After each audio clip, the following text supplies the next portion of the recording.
What's up, everybody? I am Jesse, or GameOverJesse as some of you all may know me, and today I have a very special guest here with me on the Highlands Gamescast. Why don't you go ahead and introduce yourself for those who may not know who you are.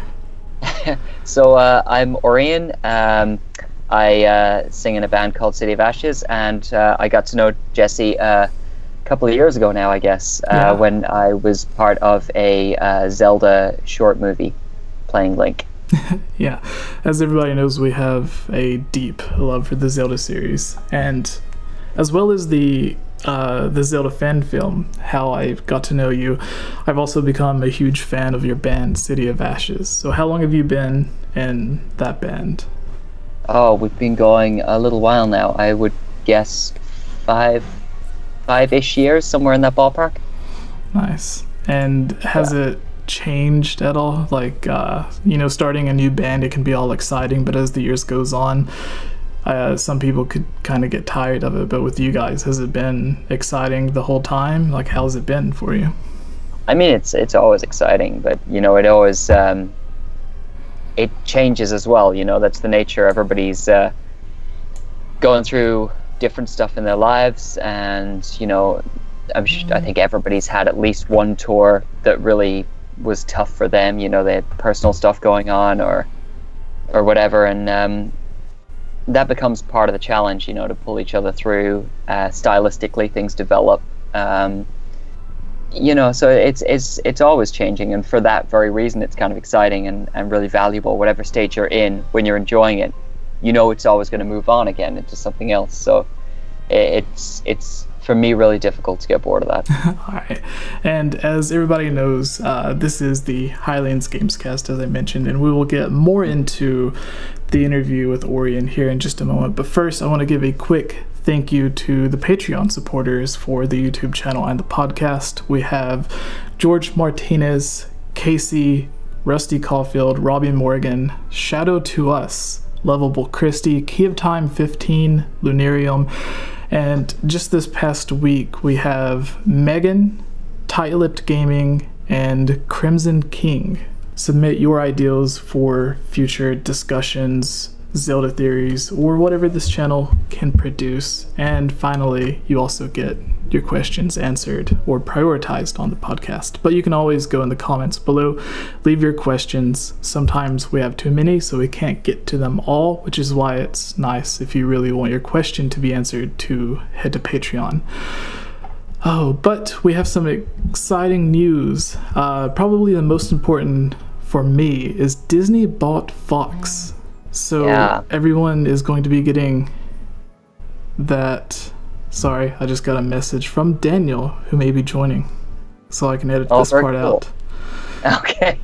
Yeah.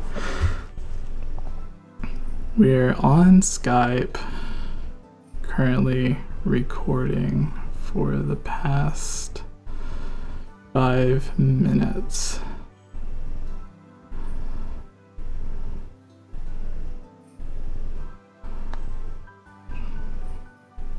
Alright, so whenever we're done with the interview, he said he can pop in for the thing. Yeah. Hopefully we don't take up too much of your time. So, alright. So the most important piece of news for me personally is Disney buys Fox. I am a big Marvel fan for all of the Avengers movies, especially now that they got Spider-Man in the Marvel Cinematic Universe. I was really excited to see that. I thought it was really nice to have him a part of it. But we also have an interview with the director of the latest Breath of the Wild. And we have another interview from Nintendo where they talk about they want to produce handheld or smartphone games faster, which they previously partnered with the game company DNA to release handheld smartphone games. But now, I guess because they've been so successful with their past few games, they want to release more. So that's going to be very interesting. We're going to get to that, but first, let's continue this interview with City of Ashes. You mentioned, how many years have you been in the band? I think it's around 5 or 6 at the moment. 5 or 6 years. Mm-hmm.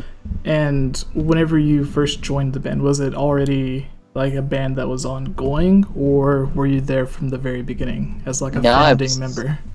Yeah, it was very much kind of my baby, I guess. I was dying to play music, and I moved out of London down to the where we are here on the south coast of England, and sort of I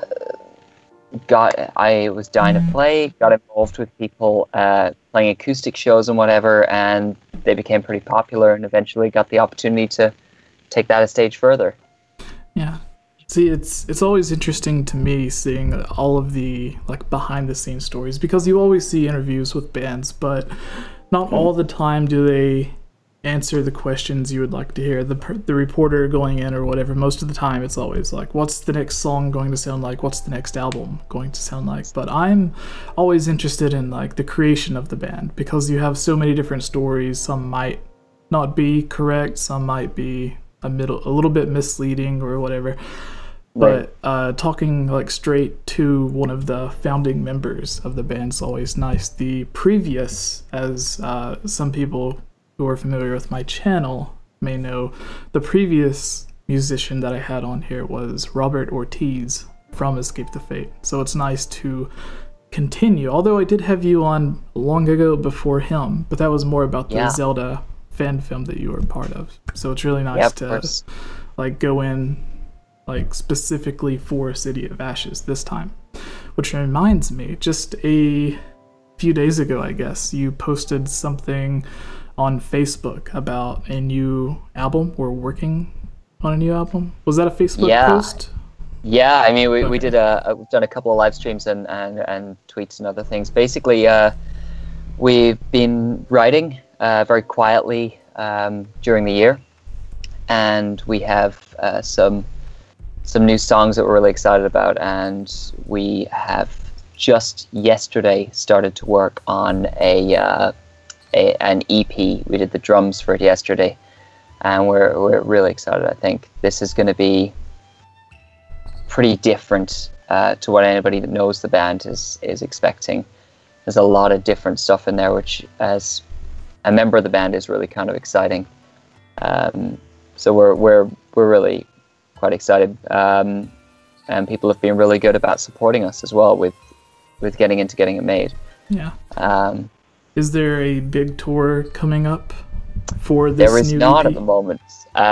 We don't get to finish it until the beginning of February, and I think we're about £290 short of the goal of sort of finance we need to get to finish it. So if anybody is listening and goes and looks it up, they are most welcome to come over and buy a t-shirt or something. Yeah, so that is how fans or people who are new to the band could help out funding, is by going to your merch store, buying old albums, some t-shirts. What else is available aside from just albums, t-shirts?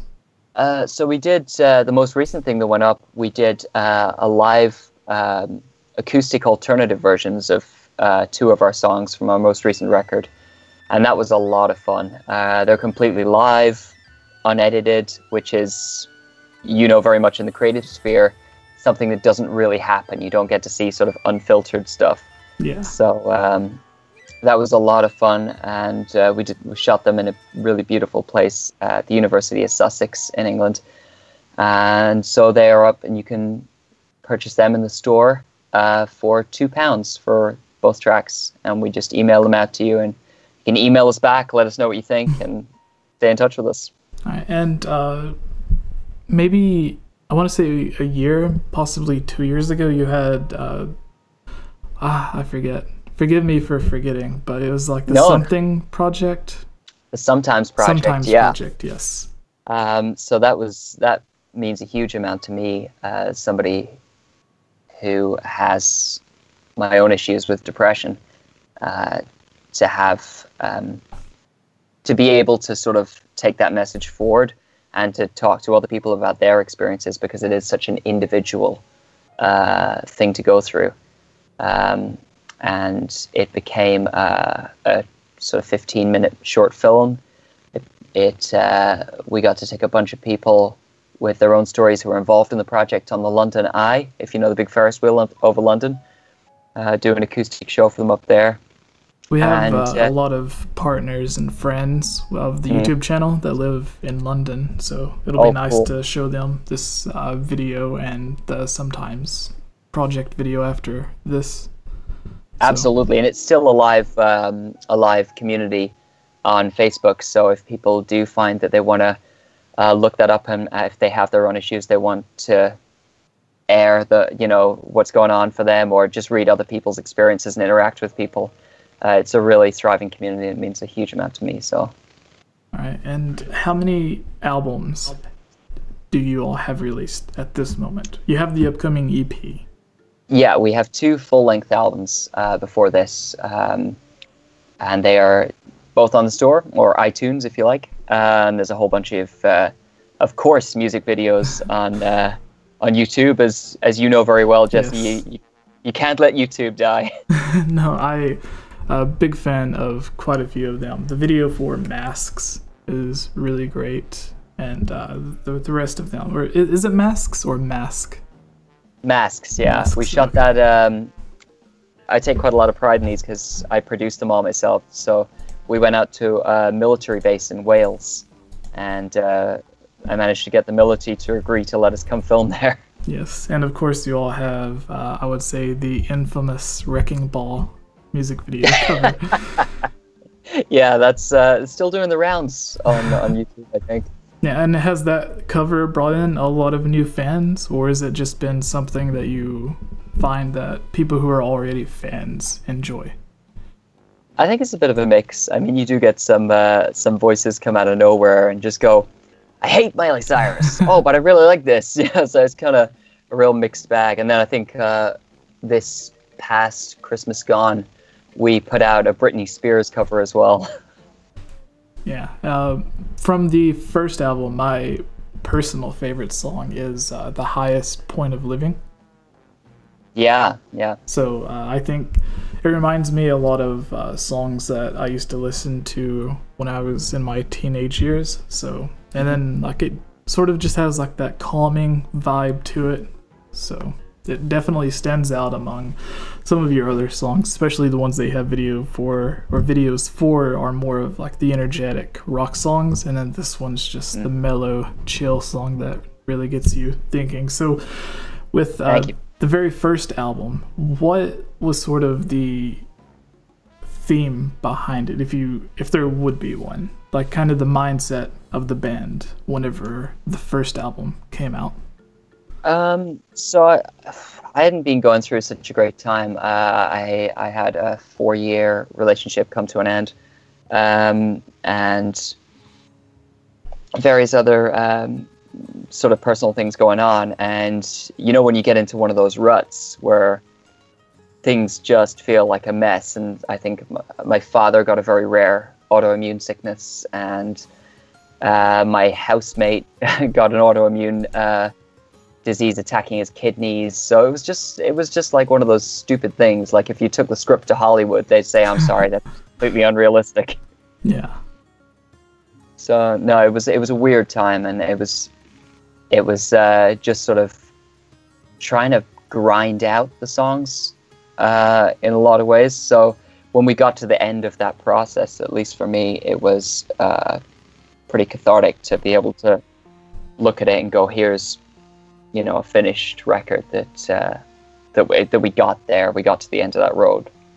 And how did things change for the band after that first album came out? And how long was it from like the formation of the band to that first album?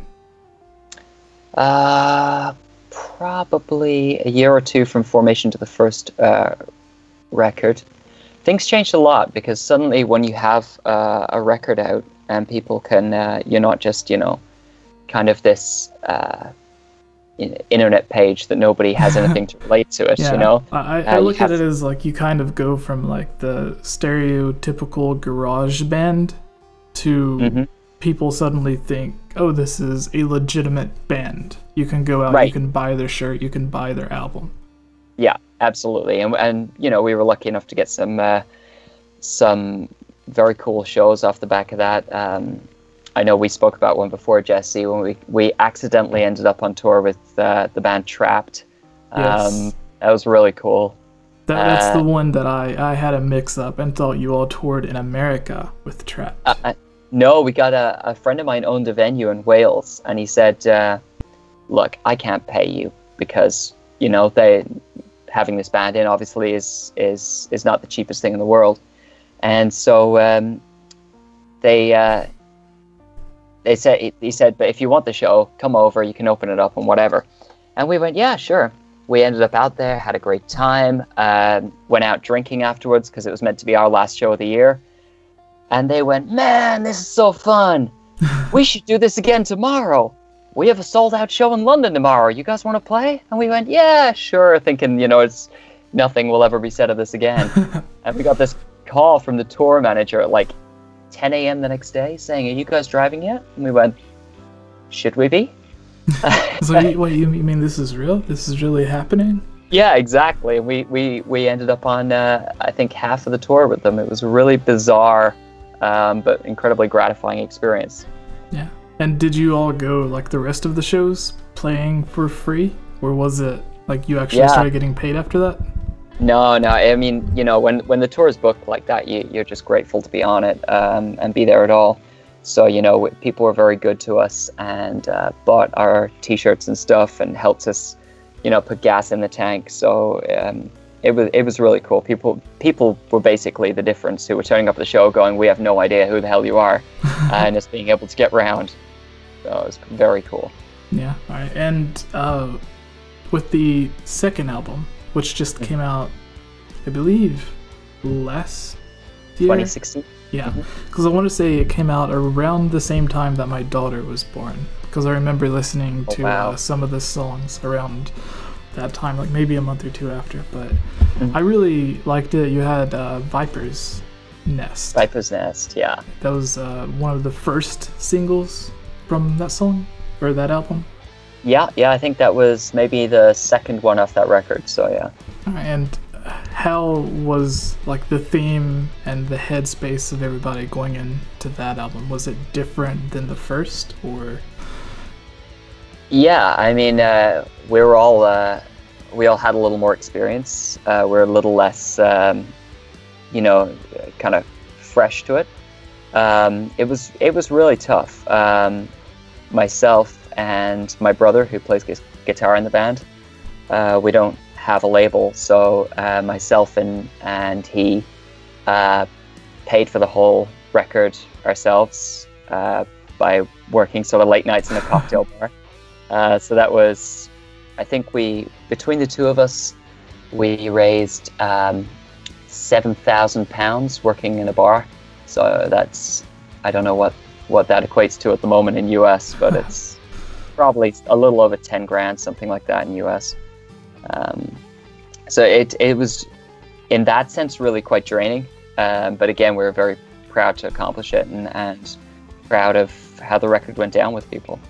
And has it been received as well as the first album, or have you noticed fans liking it even more? I think it's a mix. As we were saying just before, I think we started recording. I don't think we started recording yet. You know, there's always people who are maybe don't stick with you all the way or move on and find a new favorite band. So you know, it reached a new audience as well, which was really interesting for us. People had never been at shows before started showing up, so that was really cool to meet some of these people. All right, and going into this EP, what was the thought behind, instead of doing a full album, to just do like a shorter amount of songs? Is it the financial situation, or was it just you guys aren't ready to release a full third album yet? But you know, it's a real mix. I think that definitely a part of it is the finance, because if you don't have a record label who is throwing money at you, things get tight real fast. But we had this much money, or just under, as I said. I think we're just a little shy of where we need to be at the moment. And we had these 5 songs, and a new member of the band, Glenn, and myself had mainly worked on them with some interjection from my brother James. And he's starting to come excuse me, and get more and more involved in them now and reshaping them, which is really exciting. And we had these 5 ones that were all so different. And we just sort of went, this is really exciting for us. We don't want to feel like we're just treading water or producing similar songs, you know, that are going to be on this record. So that just seemed like the perfect amount where we could encapsulate something really different that didn't feel like anything the band had done before. And how do you think the audience reception to this new EP is going to be? You know, the exciting thing is I have no idea. Yeah. I don't have a clue. I want to think I'm excited about it, and the boys are excited about it. And that I think is the best place to be in, especially when you're the ones that have to work on it. And I think hopefully it's coming from a very honest place and a very fresh and new sort of perspective. Yeah. So I think it's going to be, it's either going to go down really well or not, and I guess we'll find out. Since this is an EP, what's the price of this EP compared to your typical albums? Is there like a set price for it, or? I mean, we haven't been through the specifics yet, but it's not going to be as much as a full-length album. We may well go with a more digitally based release this time, as opposed to CDs, which we've done for the last 2 records. And we're also potentially looking into some vinyl release. And is there another music video planned for this EP, or? Oh, there'll be at least one. I mean, the music videos are like my babies. I went to sort of film school, and that's my background. So, you know, I get a real kick out of. Yeah, I imagine that's another big financial thing, though. Huge, yeah. If you don't want to shoot, you know, music videos on your phone or with a cheap camera, it gets crazy expensive really fast. Yeah, and we had one of the past directors for the Zelda film and some of the music videos, Oliver, on the YouTube channel a long time ago. Is he still helping out with the band, recording, filming, or? Very much. I mean, we've been friends for such a long time, and we work so well together that it's always kind of exciting for us to get together and have those chats. And what have we done before, and you know, what can we use our resources to do this time? So. All right, and what are your hopes for the band in the future, like moving forward? Where do you mentioned that you aren't part of a record label yet. When would you imagine a record label would start taking notice, if they haven't already? Well, I think we've had a couple of small offers from smaller labels, and ultimately you have to judge, as with all things in life, each thing on its own merits, you know? And when you feel that you're being put in a position to sign up for something that's going to take more from you than it's going to give, obviously that's not a deal you want to be a part of. So I think, you know, I never want to say it'll be this moment, you know. We want to work with the people who are really excited about it, and if that presents itself, amazing. In the meantime, our goal as artists can only be to make the most honest and exciting record for us and for the people that care about our band that we can. All right, and finally, what songs from this new EP are, well, just actually, if you could pick 5 songs from this EP and the 2 prior albums that you would want new fans to go and check out, whether it would be the cover, a song that doesn't yet have a music video, or whatever, what would be 5 songs you would want someone new to go check out to see if they were actually interested in being a fan of the band? Sure. So I don't want to give the new titles away for this record just yet, because we want to keep that just a little under wraps until we got them recorded. Yeah, I didn't want to ask too much about the new EP because of that. Because when I had Robert on, he let slip that they were working on the new album, because he had mentioned like they've already announced a bunch of stuff for it now, but whenever we were doing the interview, he mentioned about like they had recorded the entire album earlier in the year. It's already set, ready to go. They're just waiting on the record label to start promoting it. But he wasn't supposed to like say any of that. And then after the interview, Oh, we man. talked for like 10 more minutes, and he was like, hey, maybe you should edit out this part and cut this and bleep out this. And I'm like, all right. So Oh, that's funny. I didn't want to ask too much about any of the new stuff. So No, I mean, there's 5 songs, happy to say that, that are on there. You know, I think just because you never know when you're in the process of recording them, if something is going to have a little rewrite here or there before the process is finished. So you don't want to sort of put it out there and then something changed, whatever it happened to be before it came out, you know. But if I had to pick 5 songs from ones people could check out, I would say I'm going to go with your favorite, Masks. I'm going to go with Battles of My Youth.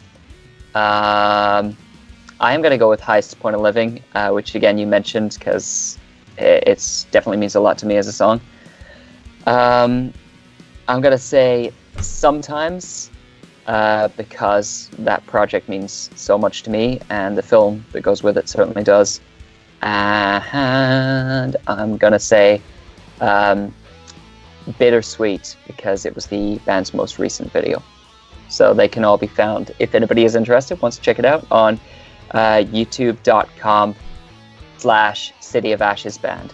The videos on this channel are funded by supporters on Patreon like you. If you're a fan of this channel and would like to join on videos, receive shoutouts, watch videos early, have your questions answered, or have your topic discussed on our podcast, please consider supporting on Patreon for these and many other rewards for just $1. Shoutouts for this video includes Link Use the Triforce, Rusty Caulfield, Lovable Christie, Give Time 15, Shadow to Us, Robbie Morgan, and Lunarium. I want to thank all of you for everything you have done to help support this channel.